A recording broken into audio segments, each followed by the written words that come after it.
सत्संग में सुन लेते हैं कि दान देने से दुगना होता है, तो मन में यही रहता है दें तो इसका डबल आ जाए। पर निष्काम भक्ति में ये नहीं होता। निष्काम भक्ति में ना तो भगवान से कोई लेना देना होता है, ना कोई गुरु से लेना देना होता है। वहाँ तो बस अपने आनंद के लिए भजन होता है, अपने आनंद के लिए आदमी करता है, फल क्या उसकी चिंता नहीं करता।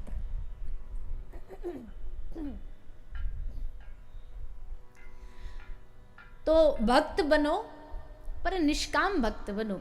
ये सकाम भक्ति जो है ये आजकल जो बहुत ज़्यादा बढ़ रही है, इसको बढ़ाने का एक मूल कारण ये टीवी सीरियल वाले भी हैं। ये जो मैयाएं बैठी रहती है ना रात रात भर लेकर के रिमोट,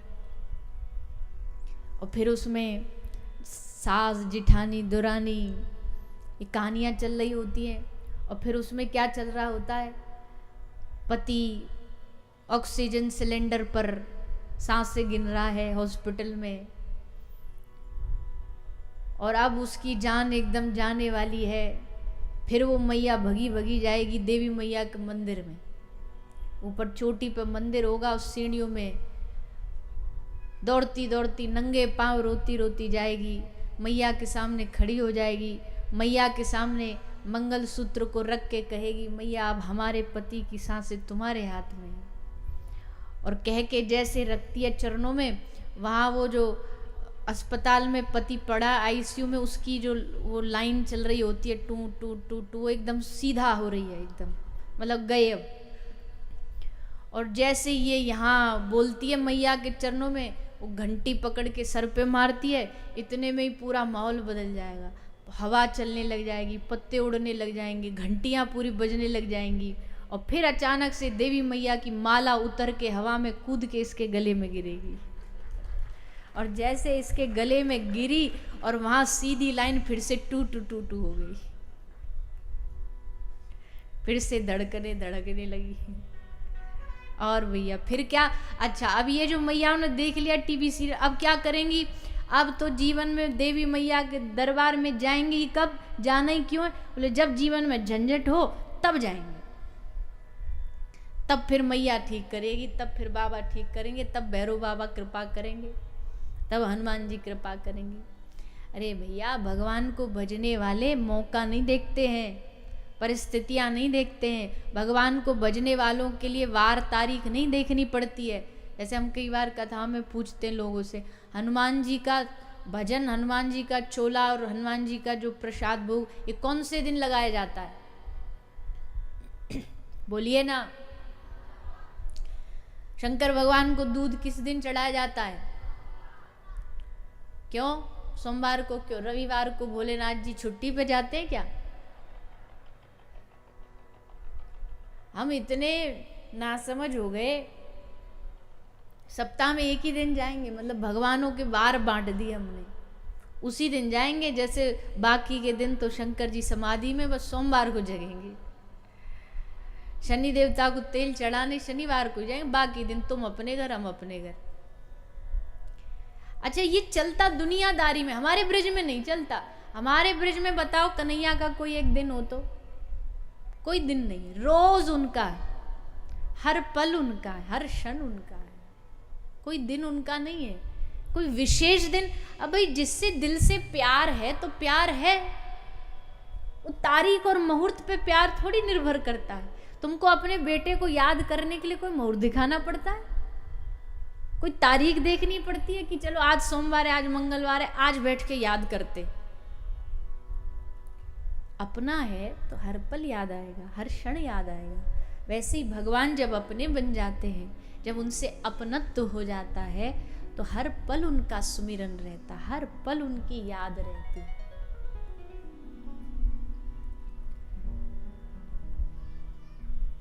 तो ऐसे सुखदेव जी महाराज राजा परीक्षित को कहते हैं कि भक्त बनो पर अकामः सर्व कामो वा मोक्ष काम उदार दी तीव्रेन भक्ति योगेन यजेत पुरुष परम। भक्ति एक माध्यम है भगवान को पाने का, पर उस भक्ति में कोई मिलावट नहीं होनी चाहिए। भक्ति करो, विशुद्ध करो, शुद्ध करो, भगवान को पाने के लिए करो।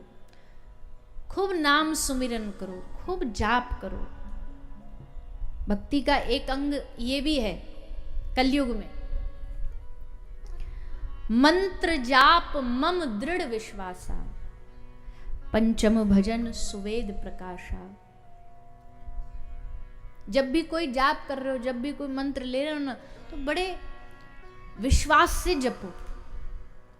काम बनेगा नहीं बनेगा, क्या होगा, 50-50 होगा, ये सब मन में मत लाओ, पर नाम जपो। माला कर रहे हो तो नाम में फिर पूरी निष्ठा हो। और भैया शास्त्र कहते हैं कि अगर तुम्हारी जिह्वा पर कृष्ण नाम बैठा, इसका मतलब स्वयं कृष्ण ही बैठे हैं। भगवान और भगवान के नाम में कोई अंतर थोड़ी होता है भैया, ई ले लेना, ई, कोई भेद नहीं होता। इसलिए हम आपसे निवेदन भी करते हैं सब लोगों से कि कथा सुन करके खूब नाम जपना शुरू करो। जो करते आ रहे हैं उनके लिए तो हमारा प्रणाम है उनको, पर जो अभी नए नए एडमिशन ले रहे हैं, भर्ती हो रहे हैं अभी इस भक्ति की पाठशाला में, उन लोगों को ये समझना चाहिए, बिना नाम जाप के, बिना मंत्र में विश्वास के, बिना मंत्र जाप के भगवान नहीं मिलेंगे। और खूब जपो। एक हमारे संत हुए हैं, इतिहास के संत दादू दयाल जी। इन श्री संत दादू दयाल जी ने अपने जीवन में खूब भगवान का नाम लिया। इतना नाम, एक दिन में ये लाखों लाखों नाम जप करते थे। लेकिन जब इनका जीवन काल खत्म होने जा रहा था, जाने वाले थे, तो जाते जाते इनकी आंख में आंसू थे। सबने पूछा, महाराज आप क्यों रो रहे हो, आपके रोने का क्या कारण है? तो इन्होंने कहा, देह हवाले हो रही, होश रही मन माई। अब देह जिसकी थी उसके पास वापस जा रही है। देह हवाले हो रही, होश रही मन माई, दादू जैसा नाम था वैसा लीना नाई। दादू दयाल जी कह रहे हैं, भगवान का जितना प्यारा नाम था मैं उतना ले नहीं पाया। ये कौन कह रहा जो एक दिन में लाखों लाखों नाम जपता, वो कह रहा है कि मैं उतना नाम ले नहीं पाया। सोचो कितना प्रेम होगा उस नाम से।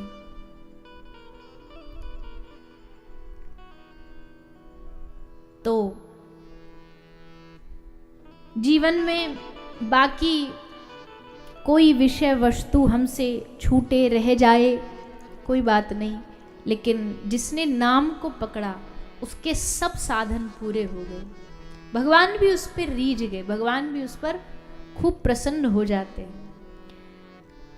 कोई कहे जी नहीं, ये जो लोग आजकल के गिन गिन के माला करते हैं गलत है। हम कहते हैं नहीं, बिल्कुल गलत नहीं है। क्यों? माला मन से लड़ पड़ी, तू क्यों बिसरे मोए। माला कह रही है, जब कोई तर्क दे रहा है कि भाई गिनना नहीं चाहिए, ऐसे ही करो, तो माला मन से लड़ पड़ी, तू क्यों बिसरे मोए, बिना शस्त्र के सूरमा लड़ता देखा ना कोई। एक जब युद्ध भूमि में कोई उतरता है तो बिना शस्त्र के थोड़ी लड़ लेगा, हाथ में शस्त्र तो चाहिए ना लड़ने के लिए। वैसे ये जो माला है हाथ की, ये भक्त का शस्त्र है माया से लड़ने के लिए। गिनती नहीं है ये शस्त्र है। ये पता है कि इतना नाम जब हम माला पे करेंगे तो हम थोड़ा सा संभल पाएंगे, बच पाएंगे। तो उसको कोई गलत अन्यथा नहीं लेना चाहिए, बोले माला गिन के क्यों करते हो।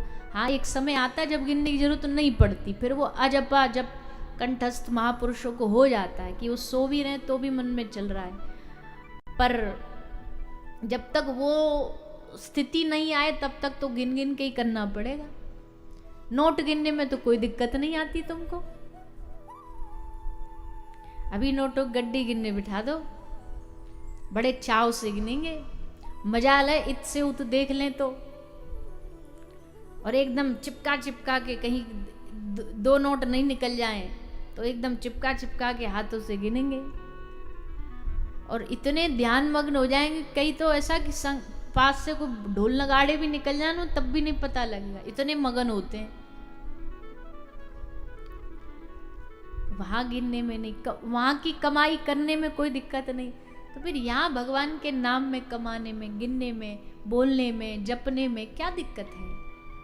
खूब जपो, आरंभ में गिन के ही जपो। आरंभ में मन नहीं लग रहा तो बिना मन लगाए ही जपो। अब कोई बताओ, ये कह दे किसी को तैरना सीखना हो और वो ये बोले कि पहले हम तैरना सीख लेंगे फिर हम पानी में उतरेंगे, हमें पानी से डर लगता है इसलिए हम पहले तैरना सीखेंगे फिर पानी में उतरेंगे, तो आपको हंसी आएगी कि मूर्ख है। पहले पानी में उतरना पड़ेगा फिर तैरना आएगा। तो ठीक वैसे ही पहले मन लगेगा तब भजन करेंगे, ये उल्टा सिस्टम है। पहले भजन करो फिर मन लगेगा, मन लगा करके फिर भजन करेंगे, ऐसा नहीं होता। ये मन इतना आसानी से थोड़ी भजन करने देगा हम। पहले भजन करो फिर मन लगे ना लगे मन पे छोड़ दो।